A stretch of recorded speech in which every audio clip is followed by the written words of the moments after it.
તો એક તરફ ક્ષત્રિયોની યાત્રા ત્યારે બીજી તરફ બીજેપીને સમર્થન પણ જોવા મળી રહ્યું છે। સુરતમાં ક્ષત્રિય આગેવાનોએ બીજેપીને સમર્થન જાહેર કરી દીધું છે। 108 ક્ષત્રિય આગેવાનોએ કહ્યું અમે તો બીજેપી સાથે છે। એક તરફ ક્ષત્રિયોની યાત્રા થઈ રહી છે, ધર્મરથ છે તે 26 લોકસભા બેઠક ઉપર ફરી રહ્યા છે, ત્યારે બીજી તરફ આજે 108 જેટલા ક્ષત્રિય આગેવાનોએ બીજેપીને સમર્થન જાહેર કર્યું છે।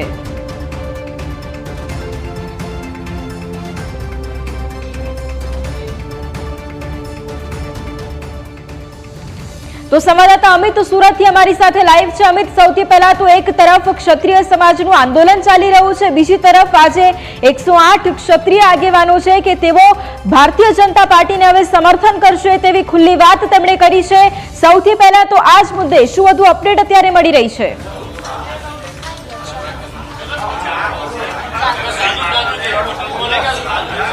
ચોક્કસથી વાત કરવામાં આવે જે રાજકોટ લોકસભાના ઉમેદવાર છે પુરુષોત્તમ રૂપાલા, તેમને ક્ષત્રિય સમાજને લઈને જે નિવેદન કર્યું હતું તેને લઈને સૌરાષ્ટ્ર સહિતના જે ક્ષત્રિય સમાજના જે અગ્રણીઓ છે, લોકો છે, તેમાં રોષનો માહોલ જોવા મળી રહ્યો છે। પરંતુ એક મોટી વાત સુરતથી સામે આવી રહી છે કે નવસારી લોકસભા કે જ્યાંથી CR પાટીલ ખુદ ભારતીય જનતા પાર્ટીના ઉમેદવાર છે અને આ નવસારી લોકસભાના જે ક્ષત્રિય સમાજના અગ્રણીઓ છે તેઓએ ભારતીય જનતા પાર્ટીને ખુલ્લું સમર્થન કર્યું છે।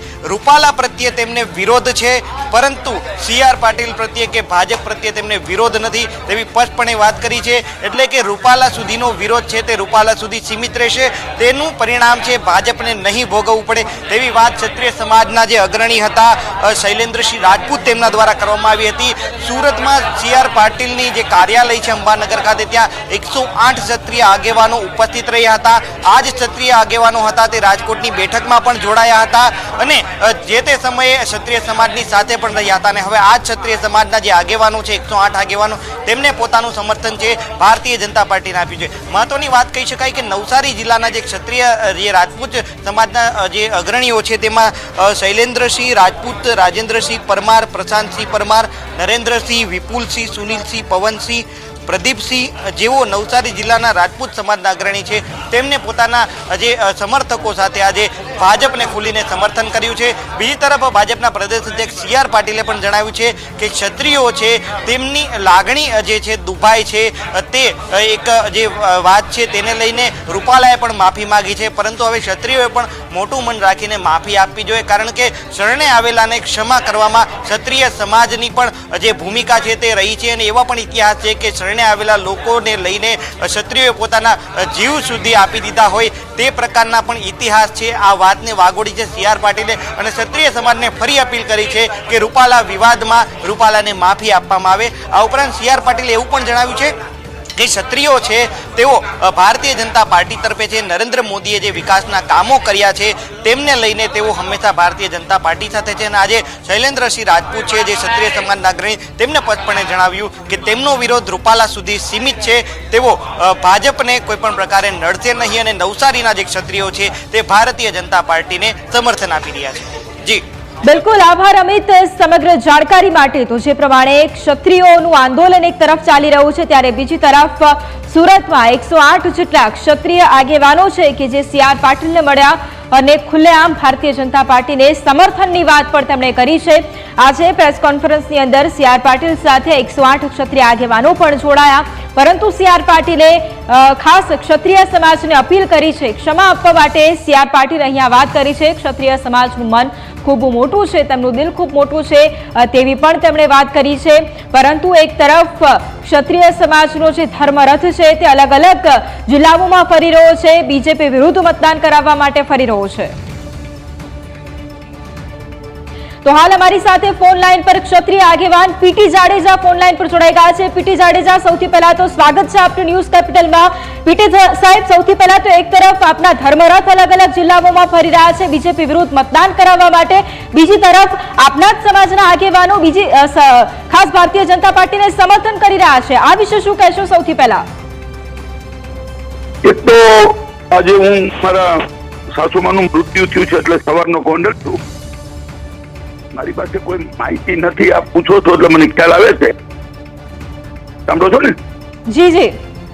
હા, તો હું આપને પહેલેથી કહેતો આવું છું, અત્યારે પણ કહું છું કે રાજપૂતો ક્ષત્રિયોને મળે છે, પણ જે ભાજપ સાથે છે કે ભાજપના હોદ્દેદારો ધરાવતા છે એ તો બધી જગ્યાએ મળ્યા. રાજકોટ, જામનગર, સુરેન્દ્રનગર, ગઈકાલે તમે જુઓ, બરાબર છે, મેઘરાજ અને હિંમતનગર, ત્યાં 100 રાજપૂતો પાણી પીધા વગર નીકળી ગયા, હોદ્દેદારો હતા તો પણ.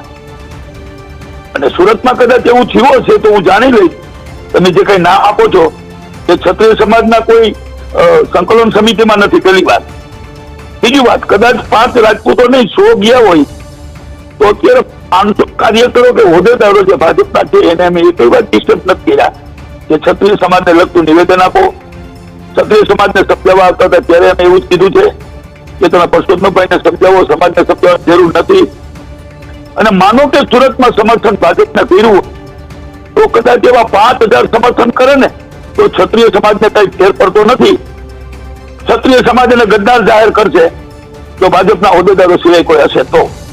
એટલે હું માનું છું ત્યાં સુધી જી, પણ પીટી સાહેબ, અહીંયા રાજકોટમાં જે ક્ષત્રિય સંમેલન યોજાયું હતું તેમાં આ તમામ ક્ષત્રિય આગેવાનો ત્યાં તેમની હાજરી હતી અને હવે થોડા દિવસ પછી તેઓ ભારતીય જનતા પાર્ટીને ખુલ્લા સમર્થનની વાત કરે છે. એવું તો શું થઈ રહ્યું છે કે એક બાદ એક જે આગેવાનો છે તે ભારતીય જનતા પાર્ટીને ખુલ્લેઆમ સમર્થન જાહેર કરી રહ્યા છે?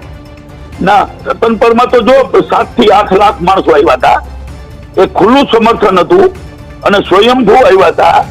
10 દીકરીઓ પણ હજારો રાજપૂતાની કેસરિયા કરીને આવી હતી, એમાં રાજા મહારાજાઓ આવ્યા હતા, રાજકીય માણસો આવ્યા હતા, ને સ્ટેજ નહોતું આપ્યું, એને પ્રવચન સ્પીચ નહોતી આપી, એ સિવાય અસંખ્ય આવ્યા હતા. એમાંના આપ જે કહો છો એ કદાચ 2, 5 નહીં 100 હશે તો એનાથી કોઈ ફરક પડતો નથી. એ સંકલન સમિતિના હોય તો મને નામ આપો તો હું તમને જાહેર કરતો કે એકાદો ગદ્દાર સંકલન સમિતિમાંથી થયો હોય તો હું જ જાહેરાત કરીશ કે ભાઈ એક ભાજપમાં વધારે પડ્યો, બરાબર. તો અમને ફેર નથી પડતો. હવે સંકલન સમિતિ અમારી 92 91 ની નથી, 500 ની છે. 500 માંથી આવા 25 ગદ્દારો વ્યા જશે તો એ ગદ્દાર નહીં થાય, ક્ષત્રિય સાચો હશે. એટલે હું તમને વગર જઈને વગર જોઈએ, બરાબર છે, હું આ તમને મારા વિશ્વાસથી ચેલેન્જ કરું છું, મારા સમાજને ઓળખું છું ત્યાં સુધી. એટલે એ કદી બનશે જ નહીં. અને સુરતની અંદર વલસાડ, વાપી ને સુરતની અંદર ત્યાં ક્ષત્રિયનું એટલું પ્રભુત્વ નથી.